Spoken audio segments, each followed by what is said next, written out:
ہے ان کو امت سے پیار اتنا، کرم ہے رحمت شعار کتنا۔ الحمدللہ رب العالمین،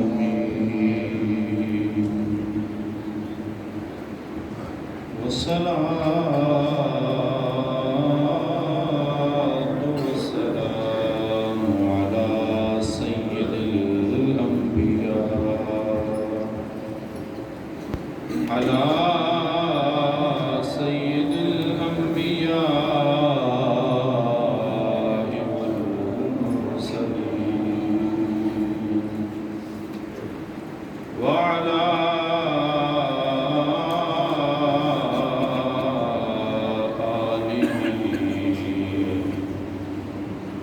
وأصحابه أجمعين، أما بعد فأعوذ بالله من الشيطان الرجيم، بسم الله الرحمن الرحيم۔ لقد جاءكم رسول من أنفسكم عزيز عليه ما عنتم حريص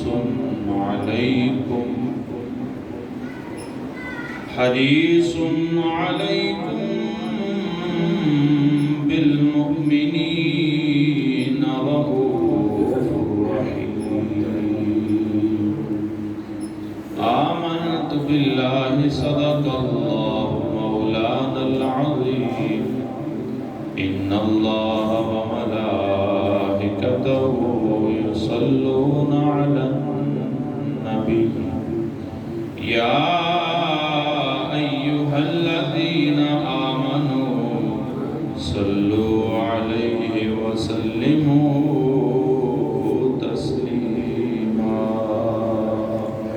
درود پاک۔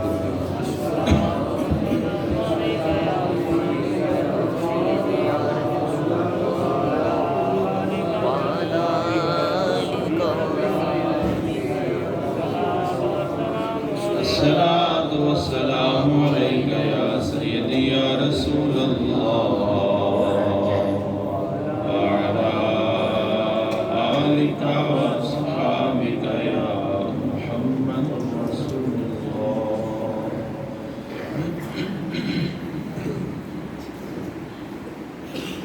چلو دیار نبی کی جانب، چلو دیار نبی کی جانب،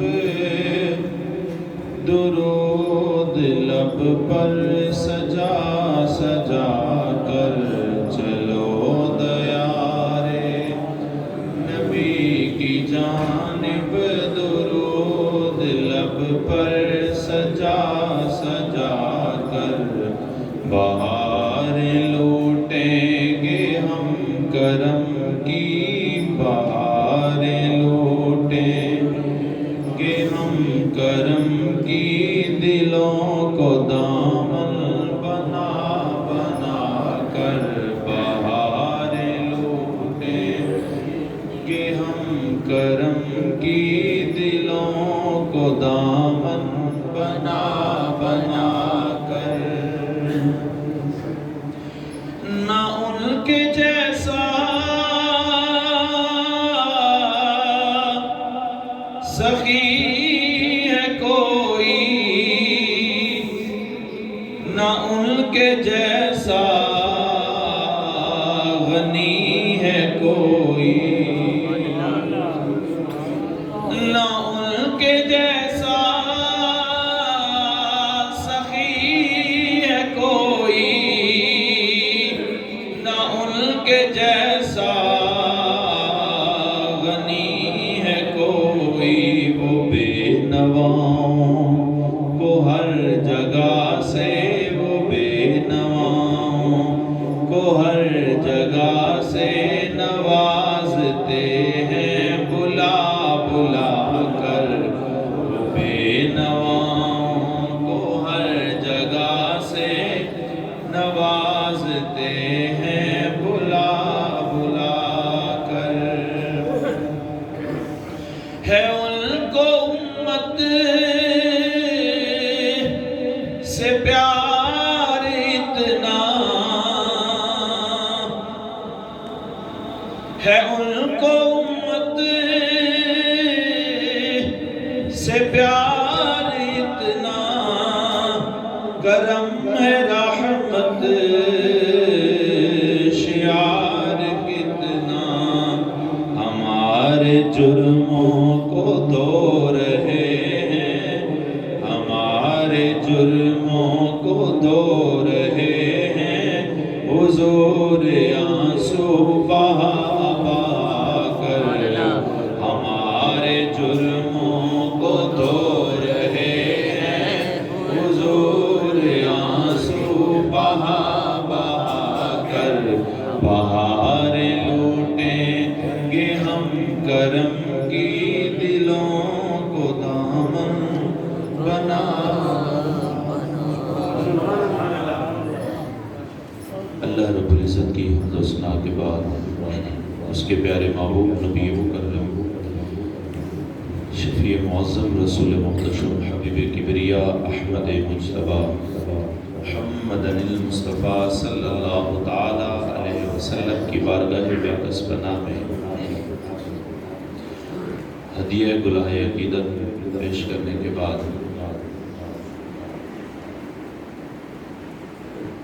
اللہ جل شانہ نے ارشاد فرمایا، لَقَدْ جَاءَكُمْ رَسُولٌ مِّنْ أَنفُسِكُمْ عَزِيزٌ عَلَيْهِ مَا عَنِتُّمْ حَرِيصٌ عَلَيْكُمْ بِالْمُؤْمِنِينَ رَءُوفٌ رَحِيمٌ۔ اللہ جل شانہ نے ارشاد فرمایا کہ تحقیق تمہارے پاس آئے رسول من انفسکم، تمہیں میں سے رسول، تمہارے پاس رسول آئے تمہیں میں سے، عزیز، اور وہ رسول ایسے ہیں ان کی صفات اللہ پاک نے ذکر کی ہے، حریص علیکم، لقد جاءکم رسول من انفسکم عزیز علیہ ما عنتم، عزیز اس پر بڑا بھاری گزرتا ہے، اس پر گراں گزرتا ہے۔ عام لفظوں میں سادہ مفہوم کے ساتھ اگر ترجمہ کریں تو گویا ارشاد فرمایا اس کو بھی تکلیف پہنچتی ہے، عزیز علیہ، یعنی وہ رسول ایسے ہیں کہ ان کو تکلیف ہوتی ہے مولا کس بات سے، ارشاد فرمایا ما عنتم، جو بات تمہیں تکلیف دیتی ہے وہ اس کو بھی تکلیف ہوتی ہے۔ ما عنتم یعنی جب تم تکلیف میں پڑتے ہو، جب تمہیں کوئی پریشانی آتی ہے، جب تمہیں کوئی مصیبت آتی ہے، جب تم غمزدہ ہوتے ہو، جب تم پریشان ہوتے ہو، تو ارشاد فرمایا وہ رسول بھی پریشان ہو جاتا ہے۔ یا بات کی سمجھ نہیں آئی یا موڈ نہیں ہے، سادہ سی بات ہے، بڑی سادہ سی۔ ارشاد فرمایا وہ رسول ایسے ہیں کہ اگر تم تکلیف میں پڑ جاؤ تو تمہارا تکلیف میں پڑنا، تمہیں کوئی مصیبت آئے، تمہارا مصیبت میں مبتلا ہو جانا، ارشاد فرمایا وہ میرے محبوب کو بھی پریشان کر دیتا ہے۔ سبحان اللہ۔ کیا سمجھے آپ اس بات میں؟ اگر بچے کو تکلیف ہو رہی ہو، تڑپ ماں ہو رہی ہو، تکلیف بچے کو ہو، کلیجہ چھلی ماں کا ہو گیا ہو، تو کیا سمجھتے ہیں ماں کو کتنا پیار ہوگا اپنے بچے سے؟ وہ کہتے ہیں نا احساس اسی کو ہوتا ہے جس کو محبت ہوتی ہے. محبت نہ ہو تو پھر ایکسیڈنٹ، روڈ ایکسیڈنٹ ہو جائے تو باقی جو لوگ سائیڈوں پہ کھڑے ہو کے ہلکا بنا کے دیکھتے ہیں وہ تماشائی ہوتے ہیں. انہیں اس سے محبت نہیں ہوتی، وہ تماشا دیکھ رہے ہوتے ہیں. تو احساس اسی کو ہوتا ہے جس کو محبت ہوتی ہے، تکلیف اس کو ہوتی ہے جس کو محبت ہوتی ہے. اور پھر قربان جائیں اس کی گواہی اللہ کا قرآن دیتا ہے. ارشاد فرمایا تمہیں کوئی تکلیف پہنچے تو وہ فقط تکلیف تمہاری نہیں ہوتی، وہ میرے محبوب کو بھی تکلیف ہوتی ہے. حضور کو امت سے پیار اتنا ہے، اگر امت کو تکلیف ہوتی ہے تو وہ تکلیف خالی امت کی نہیں ہوتی، وہ تکلیف اللہ کے محبوب کو بھی ہوتی ہے.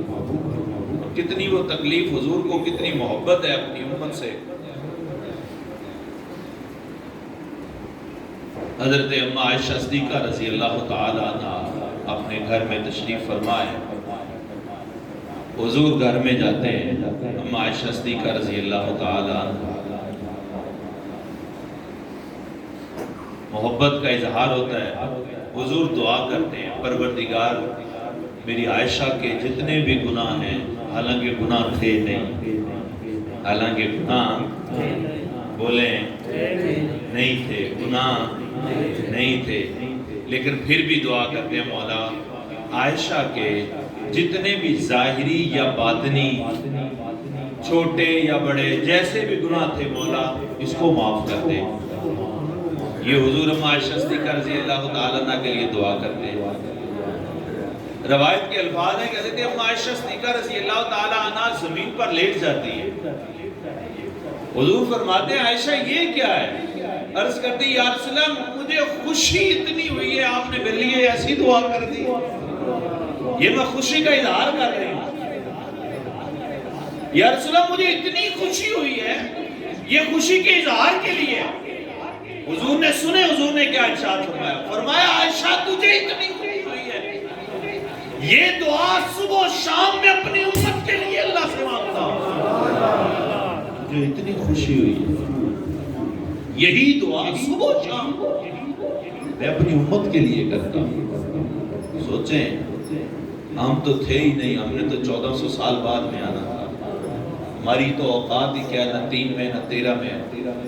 ابھی کچھ لوگ وہ بھی ہیں جو قرب قیامت آئیں گے، پتہ نہیں وہ کتنے ہزار سال بعد حضور کے بعد آئیں گے. لیکن حضور کو اپنی امت وہ جو قرب قیامت آئے گی اس کا بھی احساس تھا، اس سے بھی اتنی محبت ہے. ان کے کرتوت دیکھ کر حضور عرض کرتے ہیں پروردگار میری امت کے ظاہری اور پوشیدہ چھوٹے اور بڑے سارے گناہ معاف کر. ارشاد فرمایا عزیز علیہ ما عنتم، تمہیں کوئی تکلیف پہنچتی ہے نا تو وہ میرے محبوب کو تکلیف کا احساس ہوتا ہے، وہ میرے محبوب کو تکلیف پہنچتی ہے. یہی وجہ ہے حضور نبی کریم علیہ السلام نے نماز تراویح پڑھائی. ایک دن نماز تراویح پڑھائی، جماعت کروا دی اس کی. اب توجہ رکھنی ہے آپ نے اس بات پر، جماعت کروا دی حضور نے. دوسرے دن پھر جماعت کروا دی. نماز تراویح 20 رکعت ہم پڑھتے ہیں رمضان المبارک میں.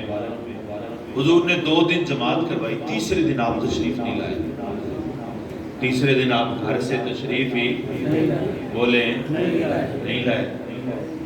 حضرت بلال حبشی رضی اللہ تعالیٰ عنہ جا کے عرض کرتے ہیں صلاۃ یا رسول اللہ، نماز کا ٹائم ہے یا رسول اللہ، نماز تراویح کا وقت ہے. دوسرے دن، تیسرے دن حضور تشریف نہیں لائے. چوتھے دن پتہ نہیں اب صبح دوپہر کا وقت تھا، زور کا وقت تھا یا رات تراویح کا ٹائم تھا، کون سا وقت تھا واللہ عالم.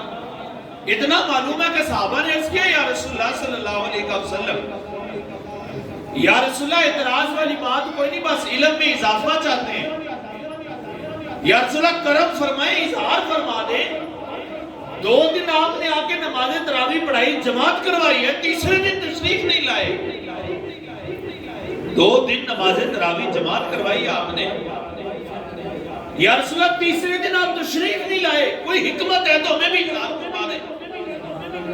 سنے اللہ نے جو ارشاد فرمایا حریص علیکم عزیز علیہ ما عنتم، حضور نے ارشاد فرمایا میرا نماز تراویح پڑھنا اللہ کو اتنا پسند ہے،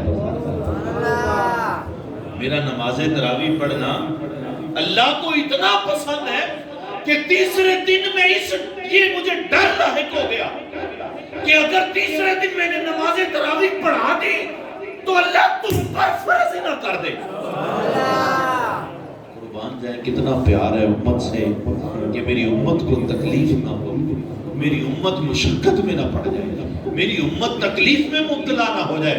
ارشاد فرمایا تیسرے دن میں اس لیے نہیں آیا کہ کہیں اللہ تم پر یہ نماز فرض ہی نہ کر دے، فرمایا اس لیے میں نے طے کیا، اور فرض ہوتی تو پتہ ہے پھر پکڑ بھی ہوتی، پھر ہمارے گریبان پکڑے بھی جاتے، پھر ہمیں مجبوراً پڑھنی پڑتی۔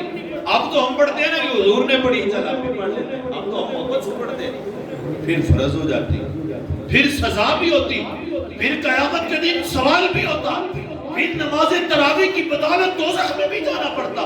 لیکن حضور نے ارشاد فرمایا اتنی بڑی ہے پانچ، یہی فرض کافی ہے، فرمایا تم پر فرض نہ ہو جائے اس لیے میں نے۔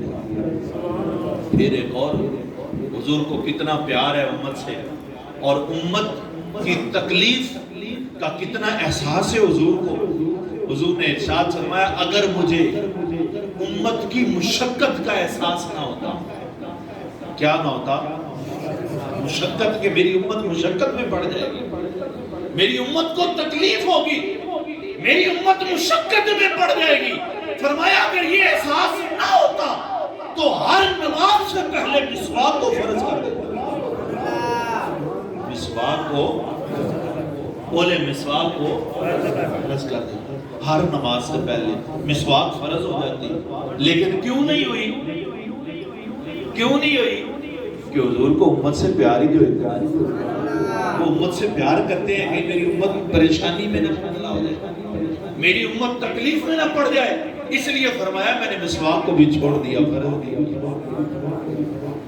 اللہ رب العزت قرآن میں کہتا ہے لا یکلف اللہ نفسا الا وسعها، اللہ کسی پر اتنی تکلیف پریشانی نہیں لاتا جتنی اس میں برداشت نہ ہو، بلکہ ہمیشہ انسان کو تکلیف پریشانی فرض اتنا ہی ہوتا ہے جتنا اس کی ہمت ہوتی ہے۔ ہاں ایسے ہی ہے نا، جتنی انسان میں طاقت ہے ہمت ہے آزمائش بھی اتنی ہوتی ہے۔ اللہ نے نمازیں کتنی دی تھی؟ بولیں، یہ تو بچے بچے کو پتا ہے کتنی دی تھی؟ 50۔ اس کا مطلب ہم میں ہمت تھی تبھی تو 50 دی تھی نا۔ ہاں ایسا ہے یا نہیں ہے؟ قرآن کہتا ہے لا یکلف اللہ، اللہ تعالیٰ مکلف کرتا ہی نہیں ہے۔ اللہ تعالیٰ نے قتل کسی کو کبھی یہ نہیں کہا 5 من وزن اٹھاؤ گے تو جنت ملے گی۔ اللہ کو پتا ہے میرے بندے سے 20 کلو نہیں اٹھایا جائے گا، 50 مان کیوں گئے؟ فرمایا اگر تکلیف ہے، سر میں درد ہے، چھوڑ دو روزے۔ سفر پہ جا رہے ہو، سفر میں مشقت ہے، روزے چھوڑ دو، بعد میں پورے کر لینا۔ لا یکلف اللہ نفسا الا وسعها، یہ اللہ کی رحمت ہے۔ فرمایا اتنی تکلیف ہوتی ہے جتنی برداشت کرنے کی ہمت ہوتی ہے۔ تو اللہ نے کتنی نمازیں دی تھی؟ کتنی؟ آج اس کا مطلب ہمت تھی نا، ہمت تھی لیکن مشقت کے ساتھ تھی۔ طاقت تھی کہ اللہ نے 50 دی، لیکن تھی مشقت اس میں۔ کیا تھا اس میں؟ بولیں، مشقت کی سمجھ رہے ہیں؟ مشقت کس کو کہتے ہیں؟ محنت نہیں، محنت چھوٹا لفظ ہے، اس میں تکلیف نہیں ہے۔ میں مشقت تکلیف والا لفظ استعمال کر رہا ہوں کہ اس میں تکلیف زیادہ ہے، پریشانی زیادہ ہے، تکلیف اس میں زیادہ ہے، اس کو اس مشقت اس سینس میں استعمال کر رہا ہوں۔ اس میں مشقت تھی 50 نمازیں، حضرت 5 نہیں پڑھی جاتی، 50 کیسی پڑھی؟ ہمت تھی، پڑھ سکتے تھے، لیکن اس میں مشقت تھی، تکلیف تھی، زیادہ تھی، درد زیادہ تھا کہ 50 نمازیں ہوتی، لیکن 5 کیسے ہوئی؟ حضور نہیں چاہتے تھے، حضور نے کہا نہیں اللہ 50 نہیں، تھوڑی کام۔ یہ کیا تھا؟ یہ امت کا درد تھا، یہ امت کا احساس تھا۔ مولا کچھ کم کر دے، فرمایا 5 کم۔ پھر عرض کیا مولا نہیں ابھی بھی زیادہ ہے، کچھ اور کم کر دے۔ پھر اور کم کر دی، کرتے کرتے کرتے اتنی کم ہو گئی، 9 گنا نمازیں کم ہو گئی، 9 گنا نمازیں کم ہو گئی۔ پھر اللہ کی بارگاہ میں عرض کرتے ہیں مولا اب ٹھیک ہے 5 کر دو، یہ پڑھ لیا۔ سبحان اللہ کو یہ نہ کو تبدیل، مجھے یقین ہے کہ حضور ضرور مجھ پر خوش ہو۔ حضور نے ارشاد فرمایا بشروا ولا تنفروا، میری امت کو خوشخبریاں سنایا کرو، میں امت کو خوشخبریاں سناتا ہوں، حضور ضرور خوش ہو۔ آپ سبحان اللہ کہیں حضرت ابراہیم علیہ السلام کا سلام یاد ہے نا آپ کو، یہ میں نے یاد کرواتے رہنا پڑتا ہے۔ اور جنت کا سبزہ کیا ہے مجھے بتائیں نہیں، آپ بولیں مجھے بولیں۔ یہ جنت کا سبزہ ہے، ایک درخت نہیں ہے، پوری گھاس کا میدان ہے۔ سبحان اللہ، زور سے کہا کریں سبحان اللہ۔ یہ کیا تھا؟ 50 سے 5 رہ گئی، ہمت 50 کی بھی تھی۔ اللہ نے جو خود پیدا کیا تھا مجھے، اور پھر فرمایا لا یکلف اللہ نفسا الا وسعها، ہمت 50 کی تھی لیکن مشقت تھی، اس میں درد تھا، اس میں تکلیف تھی۔ اللہ کی بارگاہ میں کرتے ہیں مولا 50 پڑھ تو سکتے ہیں لیکن تکلیف ہے مولا، یہ 50 تو وہ پڑھیں گے جو بایزید بستامی جیسے ہوں گے، یہ 50 تو وہ پڑھیں گے جو داتا علی اجمیری جیسے ہوں گے، یہ 50 تو وہ پڑھیں گے جو بابا فرید جیسے ہوں گے، 50 تو وہ ہوں گے جو خواجہ غریب نواز جیسے ہوں گے مولا، 50 تو وہ ہوں گے جو ابو بکر جیسے ہوں گے، 50 تو وہ پڑھیں گے جو عمر جیسے ہوں گے، جو علی جیسے ہوں گے، عثمان جیسے ہوں گے مولا، جو میرے اصحاب ہیں وہ تو 50 پڑھ لیں گے لیکن احساس ہوتا ہے جو مولا کچھ آسانی کر دے۔ اللہ نے فرمایا میرے محبوب 5 ہی لے، یہ احساس، یہ درد ہے امت کا، یہ امت کا احساس ہے جو پیغمبر کے دل میں ہوتا ہے۔ اتنی محبت ہوتی ہے پیغمبر کو اپنے نبی سے، اور پھر مزے کی بات سنیں، ہر پیغمبر اور رسول کو اپنی امت سے پیار ہوتا ہے۔ یہ نہ سمجھے کہ باقی انبیاء اکرام کو اپنی امتوں سے پیار نہیں ہے، نہیں، پیار انہیں بھی ہے، لیکن حضور کا پیار سب سے جدا ہے۔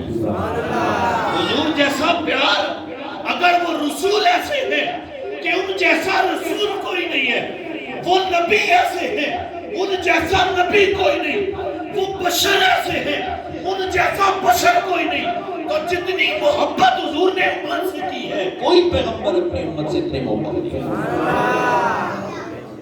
حضور کا بیان سنیں، حضور نے ارشاد فرمایا، اللہ پاک نے ہر پیغمبر کو ایک دعا کی اجازت دی ہے، ہر پیغمبر کو ایک دعا کی، بولے ایک دعا کی، وہ دعا ایسی ہے کہ وہ دعا مانگیں گے فوراً قبول ہو جائے گی۔ یہ اللہ نے ہر پیغمبر کو ایک دعا عطا کی، وہ مانگیں گے دعا تو وہ دعا فوراً اس کا جواب آئے گا۔ ایک تو نا کہ دعائیں تو اللہ سنتا ہی ہے نا، ہر کسی کی سنتا ہے، اللہ پاک تو کافروں کی بھی سنتا ہے، اللہ مشرکوں کی بھی سنتا ہے، اللہ سب کی سنتا ہے، یہ اس کی ربوبیت ہے، یہ اس کی ملکیت ہے، یہ اس کی صفت ربوبیت ہے، وہ سب کی سنتا ہے، لیکن وہ ایک دعا جس کا حضور نے ذکر کیا اس کا مطلب یہ ہے کہ اس کا جواب فوراً اللہ کی بارگاہ سے۔ حضور نے ارشاد فرمایا ہر پیغمبر نے وہ دعا دنیا میں لے لی، وہ رزلٹ اللہ سے لے لی ہے، ہر پیغمبر نے وہ دعا مانگ لی ہے، اس کا بدلہ دنیا میں لے لیا ہے، لیکن فرمایا میں نے وہ دعا کس کی تھی؟ پیغمبر کی۔ حق کس کا ہے؟ بولیں کس کا ہے؟ پیغمبر کا ہے۔ حق کس کا ہے؟ پیغمبر کا ہے۔ اللہ نے پیغمبر کو کہا ہے جو مانگے گا فوراً ملے گا، لیکن قربان جائے ہر پیغمبر۔ میں نے کہا کہ جس طرح محبت حضور نے اپنی امت سے کسی پیغمبر نے ایسے محبت نہیں کی، اور وہ دعا جو حق حضور کا تھا حضور نے فرمایا ہر پیغمبر نے دنیا میں مانگ لی ہے، میں نے قیامت کے لیے اپنے امتیوں کے لیے سوال کر اپنی امت کے لیے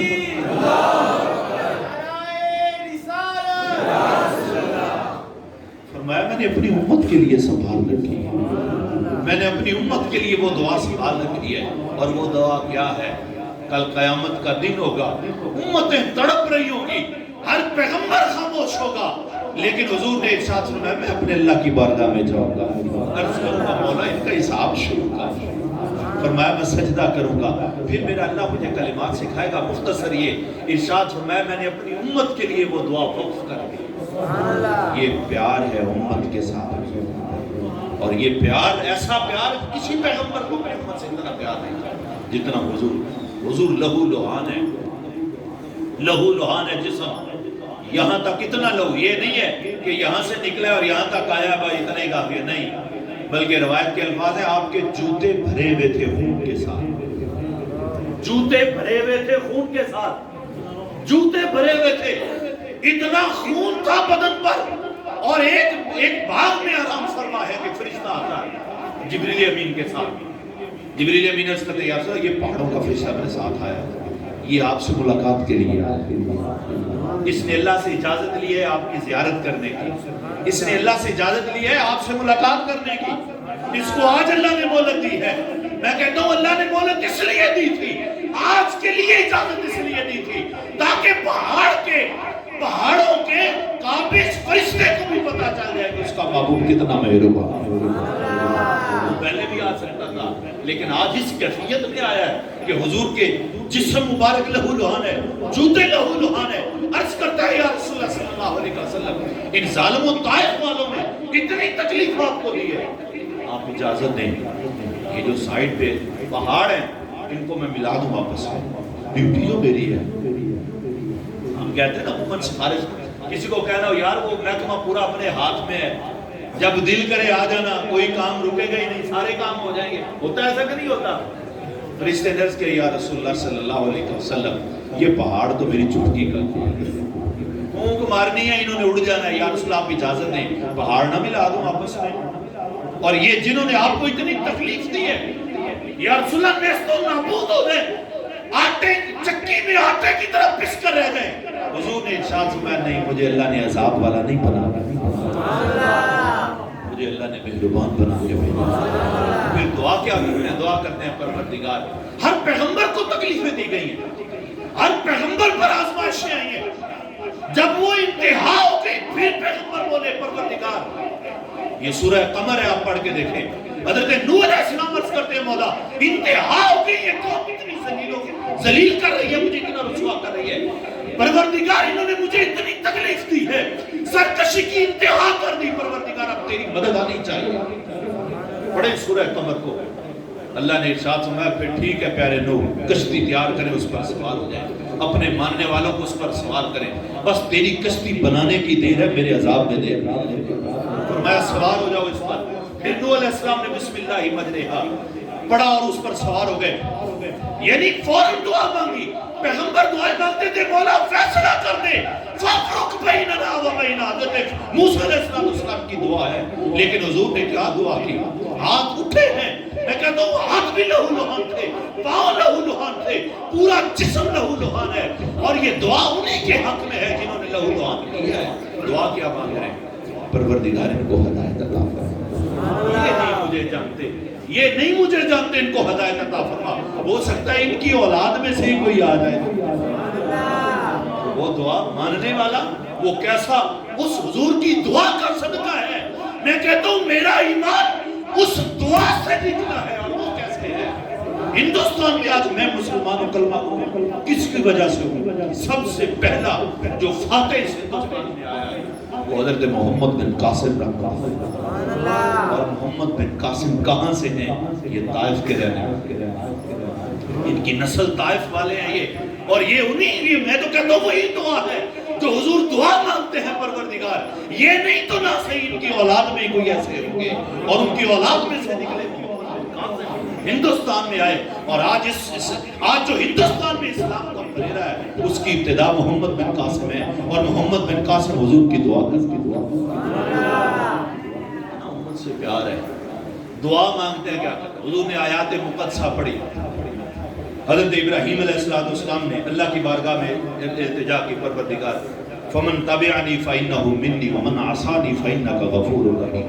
حضرت ابراہیم علیہ السلام دعا کرتے ہیں پروردگار جس نے میری اتباع کی، جس نے میری پیروی کی، پروردگار وہ مجھ میں سے ہے، ومن عصانی اور جس نے میری نافرمانی کی، فإنک غفور رحیم، مولا وہ تیرے سپرد ہے، وہ تیری رحمت کے سپرد ہے۔ پروردگار جنہوں نے میری اتباع کی وہ میرے ہیں، گویا دوسرے لفظوں میں، اور جنہوں نے میرا انکار کیا وہ تیرے سپرد۔ حضرت عیسیٰ علیہ السلام کے وہ آیا مقدسہ حضور نے جب پڑھی کہ حضرت عیسیٰ علیہ السلام التجا کرتے ہیں پروردگار فَإِن تُعَذِّبْهُمْ فَإِنَّهُمْ عِبَادُكَ، پروردگار اگر تو ان کو عذاب دے تو تیرے ہیں، اگر معاف کرتے تو بھی تیرے ہیں، یعنی گنہگار بھی تیرے، مہربان سب تیرے ہیں۔